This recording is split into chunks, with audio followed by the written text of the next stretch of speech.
tous, j'espère que vous allez bien. Je suis ravie de vous retrouver pour une nouvelle recette sur ma chaîne Armelle Saveurs Esquisses. Aujourd'hui, je vous parle d'une réalisation pour une célébration, un anniversaire par exemple. J'ai nommé le Letter Cake. Comprenez un gâteau en forme de lettre.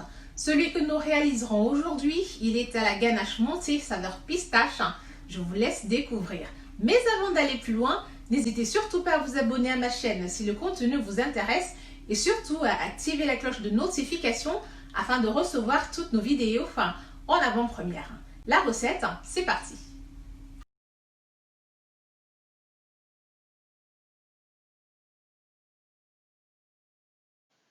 Nous allons commencer par réaliser une ganache à la pistache. Pour cela, il nous faudra 225 g de chocolat blanc pâtissier, une cuillère à soupe de pâte à pistache, 10 centilitres de crème liquide entière et 22 centilitres de crème liquide entière. On va commencer par faire chauffer les 10 centilitres de crème liquide entière. Pendant ce temps-là, on viendra faire fondre le chocolat au micro-ondes, toujours par tranche de 30 secondes. Ensuite, une fois que notre crème est chaude, on la retire du feu et on ajoute dans notre chocolat blanc notre pâte à pistache dans notre chocolat blanc fondu. On va bien remuer. Au bout d'un moment, il faudra remuer vigoureusement parce que le mélange durcira. N'hésitez pas à bien mélanger pour incorporer les deux ingrédients ensemble. Ensuite, on va verser notre crème chaude sur notre mélange chocolat blanc pâte à pistache, toujours en bien remuant afin de délayer le mélange. L'idéal, c'est de rajouter au minimum la crème chaude en 3 fois pour être bien sûr qu'on a délayé le mélange comme il se doit. On va continuer de remuer jusqu'à ce qu'on ait une texture onctueuse et lisse. On remue bien toujours entre chaque ajout de crème.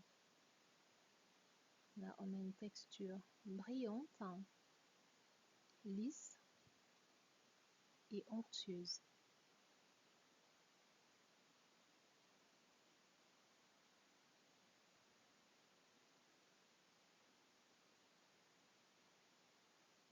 Alors, la texture désirée, une fois atteinte, on va réserver ce mélange au réfrigérateur pour une durée de 2 heures de temps, sinon plus. Moi, j'ai laissé toute la nuit, mais vous pouvez tout à fait laisser que 2 heures. 2 heures, ça sera suffisant pour refroidir votre mélange. Ensuite, la prochaine étape, dans un bol, un robot, on va verser notre mélange refroidi et les 22 centilitres de crème fraîche épaisse très froide, de crème fraîche liquide autant pour moi. Voilà, pour cette recette-là, c'est de la crème fraîche liquide. On va rajouter un peu de colorant. Alors, moi, j'ai rajouté du colorant en gel, mais c'est vraiment optionnel. C'est tout simplement si vous voulez renforcer la couleur de votre ganache montée. C'est le même principe pour le chocolat. Il ne faut pas dépasser la vitesse 6 lorsque vous montez votre crème. Sinon, elle sera trop chaude et elle ne réussira pas. Une fois qu'on a vu que le mélange est bien onctueux,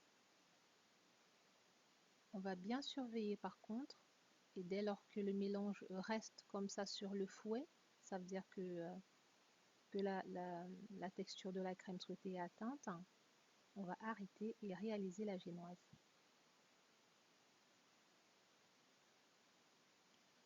Pour cela, nous aurons besoin de 250 g de farine, de 250 g de sucre, de 8 gros œufs. Alors, de 2 cuillères à soupe d'arôme de vanille, à savoir que ce mélange-là vous permet de faire les 2 lettres du number cake, ces proportions. On va venir verser nos œufs dans la cuve du batteur avec le sucre Ensuite, on va commencer à fouetter. Donc, on va mélanger de telle sorte que la crème, que le mélange double ou même triple de volume. On va commencer par une petite vitesse, ici j'ai mis la 4, et progressivement, on va monter, voilà. Ici, il n'y a pas de contrainte de vitesse, vous pouvez monter jusqu'à la puissance maximale, il n'y aura pas de problème, ça sera davantage meilleur pour que votre mélange puisse atteindre la texture désirée au plus vite. Là, on voit bien que le mélange est bien en train de doubler, sinon de tripler de volume. Et le signal que le mélange est prêt, c'est lorsque vous prenez votre fouet du robot et que ça forme un ruban lorsque vous soulevez votre mélange. Là, vous savez que vous pouvez arrêter de battre, vous avez la texture qui vous aidera à avoir une génoise moelleuse, aérienne et délicieuse. On va rajouter la farine dessus avec un tamis. On tamise la farine sur notre mélange œuf et sucre. Ensuite, à l'aide d'une maryse, on va venir remuer ce mélange-là en partant du bas vers le haut, délicatement, pour ne pas non plus trop affaisser le mélange. Parce que le but ici, c'est d'avoir une génoise aérienne. On mélange bien. Voilà. On continue de bien mélanger.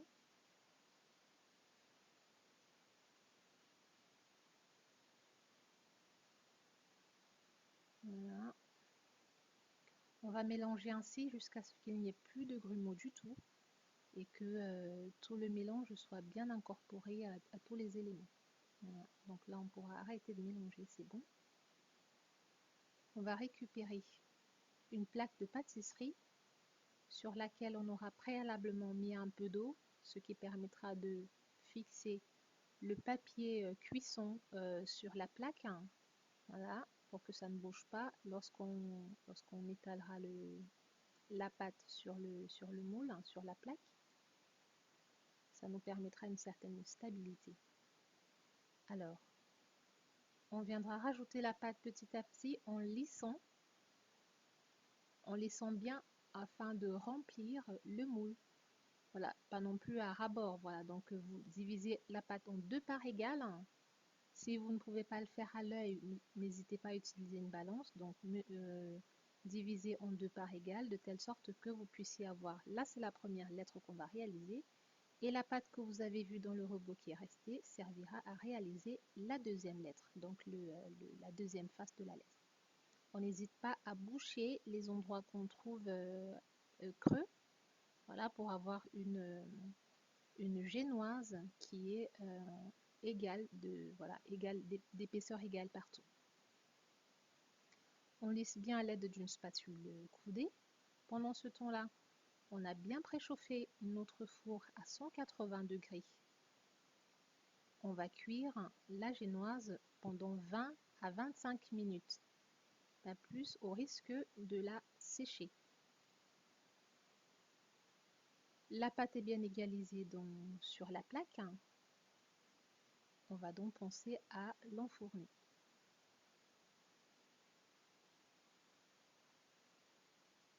Comme je vous ai dit, il faut vraiment veiller à ce que tout soit bien égalisé sur la plaque, autrement votre génoise ne sera pas belle. Voilà. Là, nous avons une génoise qui sort du four, qui est bien dorée. On va venir la retourner sur une grille pour enlever le papier en dessous et la laisser refroidir. À présent, nous allons réaliser le sirop avec 25 cl d'eau et 15 cl de sucre. Alors, tout simplement, on viendra verser l'eau et le sucre dans une casserole. On va porter à ébullition à feu moyen, le temps que le sucre se dissolve. On va enlever et refroidir à part. Pendant ce temps-là, on aura notre patron de la lettre que nous avons choisi de réaliser. On viendra à l'aide d'un couteau bien affûté découper selon le patron la lettre. C'est une opération qui est délicate. Il ne faudrait pas être pressé, il faudrait vraiment prendre son temps afin que l'on ait une lettre nette, parce que les bords du gâteau, les bords de la lettre ne seront pas recouverts de crème. Donc l'esthétisme de votre réalisation en dépend.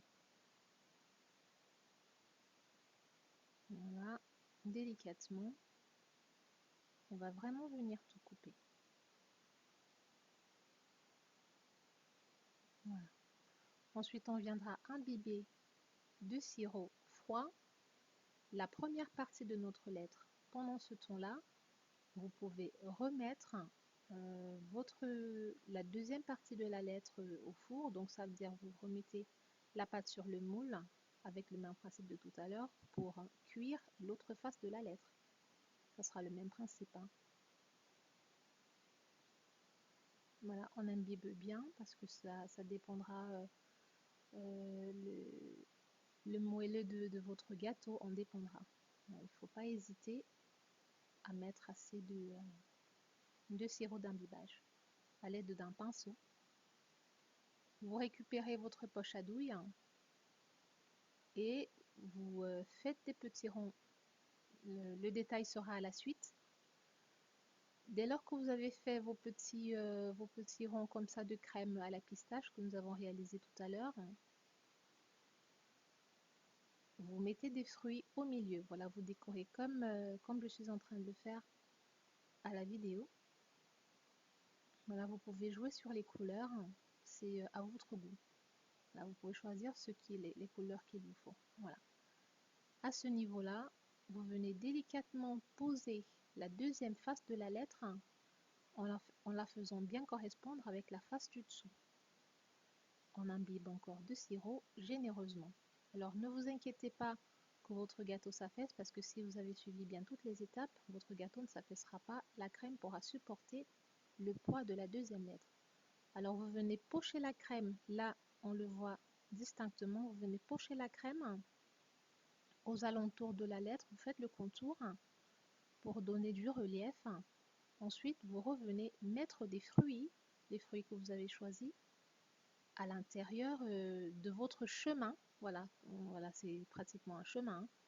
À l'intérieur de votre chemin, voilà, vous disposez les fruits comme bon vous semble, de façon à ne pas non plus écraser la crème qui est autour. Il faut le faire assez délicatement.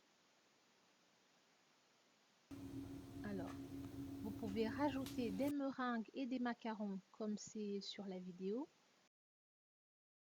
Nous sommes arrivés au terme de notre recette. N'hésitez surtout pas à nous dire ce que vous en avez pensé en commentaire et surtout à nous partager vos idées de letter cake, histoire de nous montrer comment vous célébrez vos jours mémorables. N'oubliez pas de nous marquer un maximum de petits pouces bleus. Sur ce, moi je vous dis au revoir et à bientôt pour de nouvelles aventures gourmandes.